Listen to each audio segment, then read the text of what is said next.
paralyzed alien warrior lay dying. Only one human had the courage to save her. The battlefield was quiet now. Smoke rose in the cold air, and the ground was covered with ash and broken metal. Bodies of both humans and aliens lay still, some burned, some torn, all silent. The war had moved on, but something remained, something breathing barely. Near the edge of a crashed gunship, under a bent metal wing, an alien warrior lay on her back. She was tall, much taller than a human, with violet blue skin now stained with blood and soot. Her armor was cracked and burnt, sharp edges poking out from her chest and legs. One of her legs was twisted badly, the other crushed under debris. She couldn't move, couldn't scream. Her amber eyes blinked slowly, fading in and out of darkness. She had once been a proud commander, known on 6 planets, feared in battle, praised in war chants. Now, she was just dying alone, cold, forgotten by her people who had retreated without her. A weak cough escaped her lips, and her fingers twitched slightly, reaching for a weapon that wasn't there anymore. Then, footsteps, not the heavy stomps of her own kind, but softer, human boots, crunching the burnt dirt. She tried to lift her head, but her neck felt stiff, her body too heavy. The footsteps came closer, slow, unsure, then stopped. A shadow fell over her. A man knelt down beside her, human, male, face dirty with ash. Helmet scratched, eyes calm but alert. He didn't draw his weapon. He didn't run. He just looked at her, then whispered. Still breathing, she blinked slowly, unsure if this was real or just a dream before death. "You're from the other side," he said, "but I'm not here to finish you." She tried to speak, but only blood touched her lips. He pulled a small scanner from his belt and hovered it over her chest. "She's alive," he said softly to himself, paralyzed from the waist down. Broken ribs, internal bleeding. He looked around quickly, checking for drones or enemy scouts. But the place was empty like a graveyard. He looked back at her, met her glowing eyes again, and whispered, "No one deserves to die like this." She stared, confused, angry, scared, her pride still burning inside her broken frame. He reached under her arms, grunted as he lifted. Her armor was heavy, and her body even more so. But he didn't stop. Over his comes, a voice shouted, "Josh, where are you? We're pulling out now." Josh didn't answer. The alien warrior tried to move, tried to stop him, but her hands barely moved. He strapped her gently to a supply sled and began pulling it across the rough ground. "You'll be okay," he said, breathing hard. "I'll get you somewhere safe, Josh." The voice yelled again, louder, "You're risking your life for an enemy. Get out of there." Still, he walked. "She's not an enemy anymore," he muttered. "She's just a living being, and she needs help." Behind him, small motion sensors blinked red. Something moved in the smoke. Unknown shapes watching, following. Silent. Josh didn't see them. He kept moving, dragging her body through fire and ash. The alien girl's vision blurred, but through it, she saw the human fighting for her life, and for hers. Her chest burned, not from injury, but from confusion. Why? Why was he doing this? Her own kind had left her, yet this human stayed. As darkness pulled her down again, her lips parted, and a faint sound escaped. "Why?" Josh paused, hearing her, his face turning in surprise. "You can talk," he said. "Save your energy." He pulled her up a steep hill, his legs trembling, sweat dripping down his face. At the top, a broken escape pod stood in silence, still functional, covered in vines. He pushed through the hatch, dragging her inside, laying her on soft padding as the door sealed behind them. The light flickered above, and Josh dropped to his knees beside her. "You're safe now," he said, voice shaking, "at least for now." Outside, in the smoke, a red eye blinked open, tracking them, and deep inside the alien warrior's mind, a thought echoed for the first time in her life. "A human saved me. Why?" She opened her eyes to soft light, not the burning fires of battle. not the cold wind of a dying world, but soft light. Filtered through a cracked ceiling, something warm under her body, a blanket maybe. Unfamiliar but comforting. She turned her head slightly and saw him sitting on the floor, back against the wall, asleep, his face bruised, a small cut under his eye, but peaceful. He was still here, the human who should have left her, the one her people taught her to hate. She stared at him, trying to understand. She had fought humans for years, crushed their soldiers, destroyed their ships. She called them weak, emotional, slow. But he had carried her through fire, risked his life for her, and now he slept in the same room as her, without chains, without fear. She felt her arm again, slow, but slightly better. Then came the pain, deep in her spine, shooting through her lower body. She gasped softly, and his eyes opened at once. He stood up fast, rushed to her side. "You're awake," he said, a soft smile forming. "Good." She looked at him without speaking. "You were fading in and out all night," he added. "I gave you a blood seal and pain blockers, alien kit, found in a medical pod nearby." She didn't understand why he was still speaking kindly. "I'm Josh," he said after a pause. "Don't know your name yet, but I figured I'd at least introduce myself." Her lips moved slowly, the words dry. "Zura, Zura," he repeated. Strong name. A moment passed, both silent, both unsure. He sat down again. "I know you're confused, maybe even angry, but I couldn't leave you behind." "Why?" she said weakly. "You're human." He gave a tired laugh. "Yeah, I've heard that one a lot lately." She closed her eyes again, trying to remember the battle, the retreat, the cold silence when her own soldiers stepped over her broken body and walked away. "I don't understand," she whispered. "My kind would have let you die." "I know," he replied.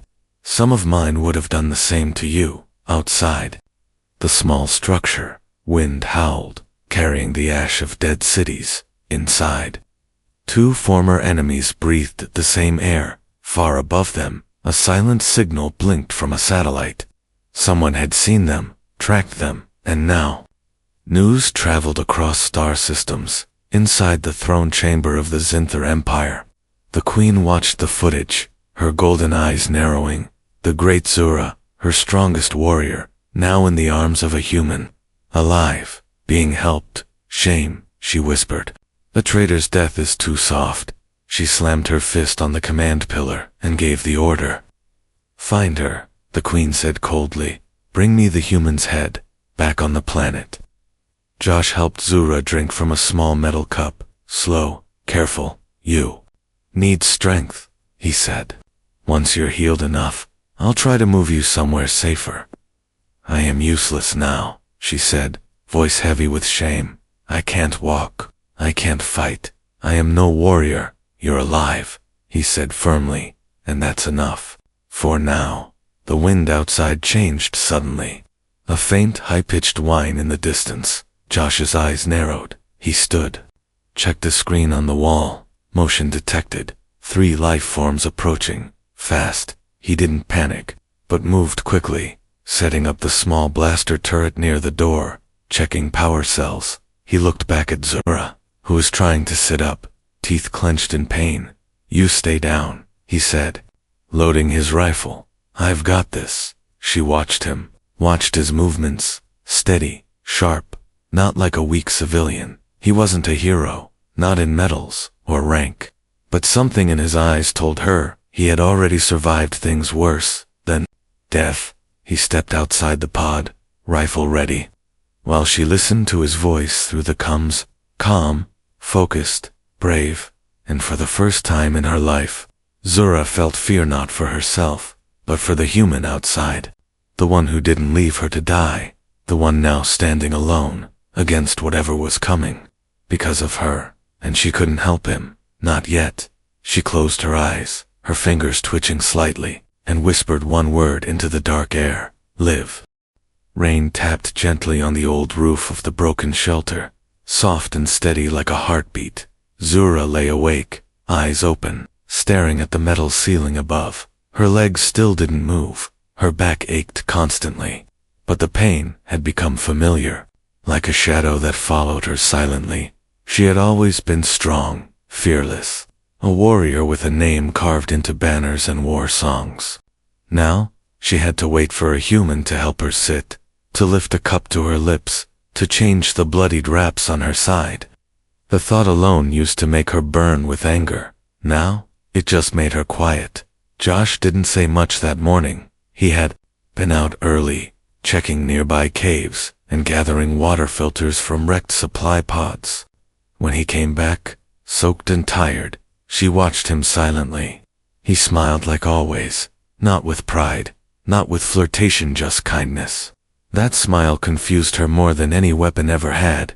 He sat down across from her, near the heater core, opened a ration bar, and began eating, chewing slowly. Then he held out half to her, as he did every time, and as always, she said nothing, but took it. Even if she had no appetite, they ate in silence, the rain dancing above them like 1,000 tiny voices whispering things neither wanted to say. After a while, Josh leaned back, looking at the ceiling too. "You ever think," he said, voice low, "that maybe the people who call themselves strong are the first to run when things go wrong?" Zura didn't answer right away, but his words hit something inside her. "I was left to die," she finally said. "I was loyal. I fought for the queen. I obeyed without question, and they walked past you," Josh replied, his voice not cold but sad. "Yes," she whispered. He looked at her. Really looked, not at her injuries, or her alien face, or her violet skin, but at her. "That's not strength," he said. "That's fear hiding behind armor." Zura blinked slowly, her mind replaying the moment she lay broken on the battlefield, surrounded by her own soldiers, hearing them say, "She's done." She turned her head away, but her voice came out steady. "You should have left me." Josh leaned forward, elbows on his knees. "I could've," he said. "I wanted to, for a second." Zura looked back, surprised. "But then I saw your eyes," he continued, "and I knew, somehow, you weren't ready to die." "I wasn't," she said softly. "But I didn't want to live either." "Then we're even," he said with a weak smile. "I didn't want to care, but here I am." Silence fell again, heavy, but not cold this time. Suddenly, Zura's hand twitched. Then her fingers curled slightly. She froze, then looked down at them. Josh saw it too, his eyes going wide. "You moved," he whispered. "That wasn't a spasm, was it?" She nodded once, barely breathing. He jumped up, rushed to the side of her bed, grabbing the scanner. "Checking nerve signals. It's small," he said, "but it's real. Your lower nerves are trying to wake up." Her throat tightened. She didn't smile. She didn't know how anymore, but her chest rose a little higher. It wasn't over. Not yet. Josh brought out the old neural stim pack he salvaged from a rebel bunker and gently attached it near her spine. "We're going to work on this every day," he said. Little by little, she closed her eyes and whispered, "Why do you do this?" He didn't answer right away.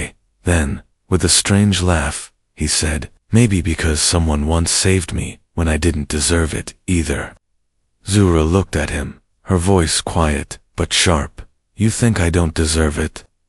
He shook his head. Quickly, "No, not like that," he said. "I mean, I just believe everyone deserves at least one chance." She studied him again, not as a soldier, not as a caretaker, but as something else, not prey, not threat, just human. And for the first time, Zura didn't feel like a weapon or a warrior. She felt like a person, and that scared her more than any battle ever had. Far above the planet, the Queen's hunter ships moved into orbit, scanning, preparing to land. The Queen had spoken. Zura's betrayal would be cleansed with fire, and Josh, he would die with her, but down on the surface, inside that broken shelter.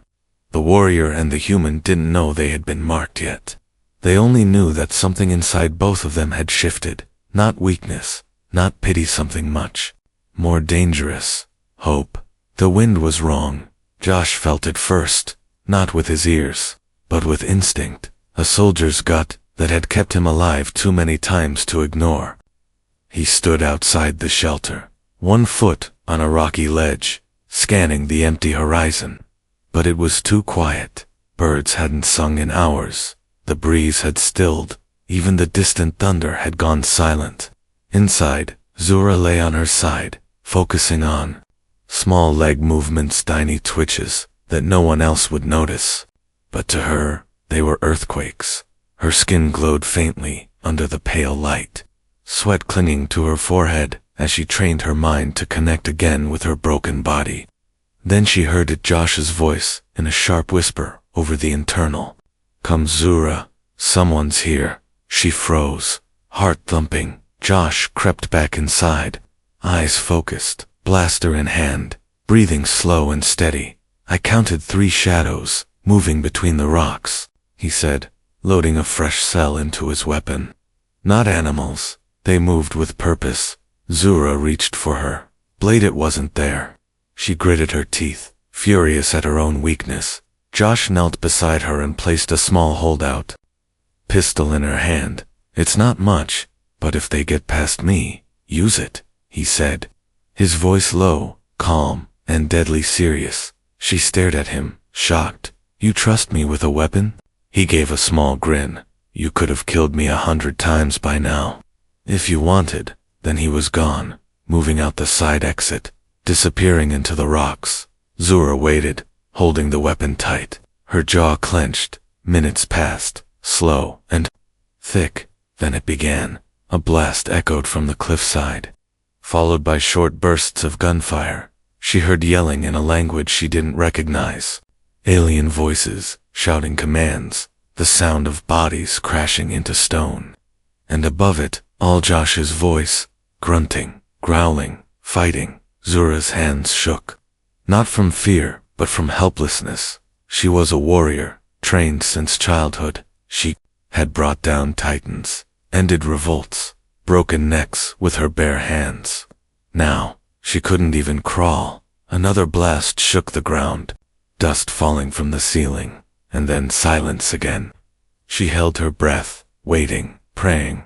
The door burst open, and Josh stumbled in, blood on his sleeve. Gasping, he dropped his weapon and locked the door behind him. "I got 2, he said, between breaths. "The 3rd ran, might come back with more." He fell to one knee, then sat on the floor, wiping sweat from his eyes. Zura looked at him, her voice trembling. "You should have left me." He looked up at her, eyes tired but firm. "And let you get captured, tortured, executed," he said. "No, you're not my responsibility," she said, but her voice was weak now, unsure.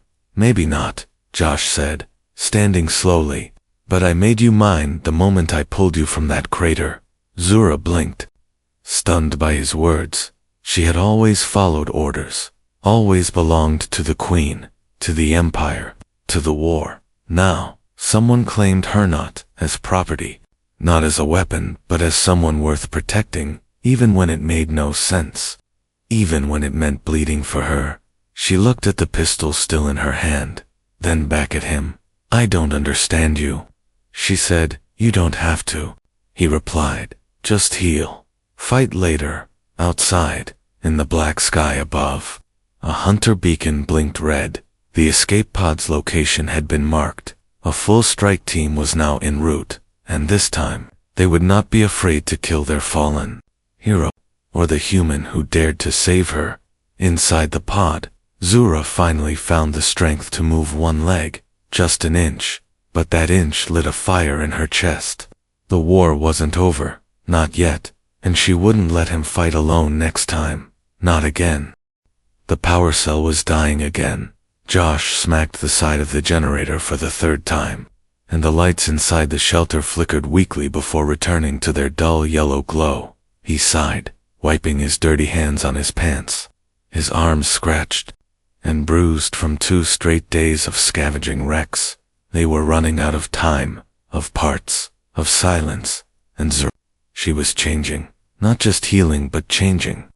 She now sat up on her own, back braced by broken armor plates, turned into a chair frame. She spoke more, asked questions, even helped repair field equipment using knowledge from her military past. But she never smiled, she never laughed. Josh never asked her to. Each day, he massaged her legs, checked the nerve stimulator, changed the pain regulator patch, and each time, she let him, no longer flinching when he touched her. He didn't know what that meant, but it felt like trust, or maybe surrender. That morning, he carried a heavy box into the shelter and dropped it near her, making dust fly. "What's that?" she asked, her voice stronger than before. Josh opened the crate, revealing metal rods, screws, tubing, and glowing medical tools. "Salvage from a crashed recon ship," he said. "Enough to build a basic exoframe." Zura stared at the parts like they were ancient treasure. "You want to build me legs?" she said slowly, as if testing the words. "Not just legs," Josh said, smiling. "Freedom." She didn't speak for a long moment, eyes locked on the parts. Then she reached out slowly, fingers trembling, and picked up a neural wire with both hands.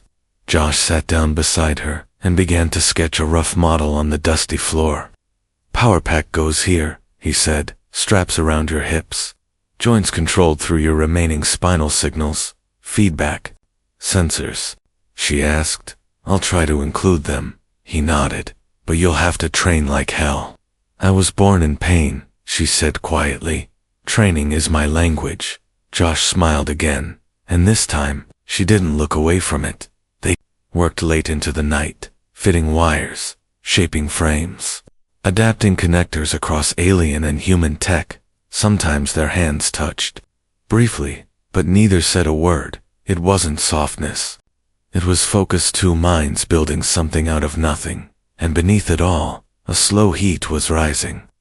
Not from the heaters or the machines, but from a bond growing in silence. At one point, Josh paused and looked at her, sweat on his brow, his hands aching. "You know," he said, "when I found you, I thought I was just being stupid." "You were," she replied without looking up. He laughed, and this time softly. Just for a breath, so did she. It startled both of them. "I never thought I'd hear that sound from you," he said, still smiling. "It surprised me too," she admitted. "I forgot I could still make it later." When she tried the early frame straps tight around her waist, wires running down her back, her legs lifted an inch off the bed, and she cried. Not loud, not broken, just tears slipping from the corners of her eyes. As her head dropped forward, Josh knelt in front of her, quietly adjusting the support gear, pretending not to see the tears, but she knew he did. And she let him see them, because something inside her had changed again. Not just her legs, her reason to live. Outside, the sensors blinked motion far away, ships approaching. Time was short, the storm was near. But inside the tiny shelter, a human and an alien warrior were building something the war couldn't understand. A machine of movement, yes, but also a new kind of trust, one forged in fire, failure, and fragile hope. The night before it happened, Josh didn't sleep. He sat near the doorway, weapon across his lap, listening to the low hum of the exoframe charging, and to Zura's slow, steady breathing as she rested. The stars above the shattered roof looked strange tonight, closer somehow, colder. He knew they were running out of time. The enemy was coming. He felt it in his bones, but he didn't say anything. He just watched her, and hoped the morning would bring something better. It did. The sun broke through gray clouds like a blade of gold, lighting the dust in the air as Josh knelt beside her and whispered, "Today's the day." Zura opened her eyes, no longer filled with pain, but focus. The metal frame locked onto her back, with soft clicks, wrapping her waist, thighs, knees, a web of pressure and power. Josh checked each connection twice, fingers moving with care and tension. Zura didn't speak much, her jaw tight, eyes on the floor. Her hands gripped the edge of the table she'd been lying on for weeks, the same table where he had first laid her broken body down. Josh stepped back, breath held. "All right," he said, voice low. Try. For a long second, nothing moved. Then a faint hum from the spine motor, a spark in the leg servos, a shift in pressure. Her toes twitched, her knees bent, and slowly she pushed herself up, 1 inch, 2, her back straightened. Then, with a raw cry from deep inside her chest, Zura stood, not fully stable, not completely straight, but she was up, both feet on the ground. Josh exhaled like he hadn't breathed in hours. Zura looked down at her legs, then forward, as if seeing the world new. The shelter was too small for her now. Her head almost touched the ceiling, her armor gleamed under the sunlight, and her presence, it was back. She wasn't just alive, she was becoming who she used to be. No, someone stronger. She turned to Josh, one hand still on the table for support, and said, "Help me walk." He moved beside her, let her grip his shoulder, and together they took one step, then another. The exoframe whirred softly, adjusting, supporting her weight, responding to her every breath. They didn't talk as they walked slow laps around the room, just her hand on his shoulder, his hand steady at her back. But their silence said everything. Outside, a satellite drone caught the heat signature and sent it to the Queen's fleet. The report was simple. Target Zura is active. In the high chambers of the Empire. The Queen rose from her throne, cloak flowing behind her, and whispered to her, "Guards, she walks again." The general nodded, eyes down. The Queen turned, fury in her gaze. "Then she will die standing." Back on the planet, Josh and Zura sat near the open hatch, her legs sore, but steady, the wind brushing against their faces. He handed her a drink, and she took it with calm fingers. "Thank you," she said, for the first time. He looked at her, surprised. "For what?" "For giving me my life back," she said, voice steady. "And not asking me to be grateful, every step of the way." He smiled softly. "You don't owe me anything," he said, "except maybe a little backup when things get ugly." She smirked. "A real one this time." "Then get your rifle," she said, "because I'm ready." Josh looked at her, standing tall again in armor, built from scraps, eyes sharp like the warrior she once was, and nodded. Neither of them saw the red blinking dot in the corner of the shelter, hidden under the panel. A signal beacon, a silent call, and the response was already coming fast, cold, and full of fire. The first explosion ripped through the sky just after sunset. Zura didn't flinch. She stood outside the shelter now, tall and unshaken, her legs supported by the exoframe, her blade locked on her back, her gaze fixed on the dark line of enemy dropships coming down from orbit like black fireflies. Josh checked the last power cell on his rifle, his fingers steady but his heart pounding. He looked up at her, 8 feet of fury, and said, "We still have time to run." Zura shook her head slowly. "No more running," she said, her voice deep and calm. "Not today." The first wave came fast, Scout-class drones, buzzing like wasps, weapons charged, eyes glowing. Josh dropped 2 with clean shots. The third one curved low, heading straight for him. Zura moved. She stepped forward, just 1 foot, but fast and firm, raised her arm, and her blaster snapped it from the sky with a single shot. Josh glanced sideways at her, eyebrows raised. "You were holding back," he said. "I was remembering who I am," she replied. Then came the soldiers, black armor, Empire sigils, elite execution units sent not to capture, but to erase. Zura stepped ahead, facing them, no shield, no cover, just her, the wind, and the fire rising behind her. Josh moved to her side, and they stood together on the broken hill, 2 shadows against a falling night. The first soldier shouted in the Queen's language, "Zura, of House Verhall, surrender or be purged." Zura drew her blade slowly, its edge humming with power. "I do not surrender to cowards," she said, "and I do not kneel to those who left me to rot." They charged, weapons ready, boots slamming dirt. The fight was a storm. Josh moved like a ghost, sharp and focused, covering her blind side, protecting her flanks. Zura fought like a rising god, her exoframe sparking, her body screaming in pain with every step, but she didn't stop. She carved through armor, deflected blasts, her roars shaking the hill as enemies fell one after another, but they kept coming, wave after wave. Josh was bleeding now, shoulder hit, legs tired, but still firing, still moving, never backing down. Then came the Queen's champion, a giant armored brute with glowing axes. Taller even than Zura, he charged, smashing rock as he ran, his voice roaring her name. Zura pushed forward, her blade drawn, but her leg gave out mid-step, the exoframe groaning. Under stress, Josh saw it, and without thinking he threw himself forward, slammed into the brute from the side, taking both to the ground. The impact was brutal.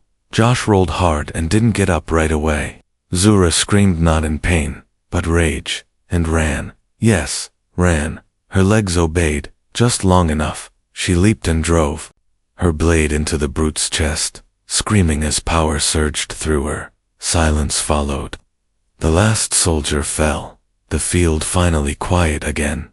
Zura dropped to her knees beside Josh, his face pale, breathing shallow. "No," she whispered, pressing her hand to his wound. "No, no, no." His eyes opened, weak, but alive. "You're okay," she said, voice shaking. "You lived." He smiled faintly. "Told you." "You owe me back up," she laughed. A short, broken laugh filled with pain and relief. And then bright lights lit the sky above them, but not enemy ships, Allied signals. Rebel fleets answering a distress call Josh had sent earlier that day. Help was coming.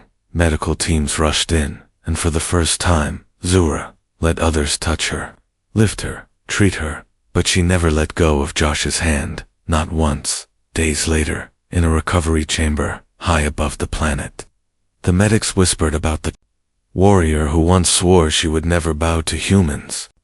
Now she stood at a window, armor polished, shoulders proud, watching as the human who saved her rested peacefully, healing. Zura didn't bow. She protected him now, with everything she had, because the war had given her pain, the Empire had given her orders.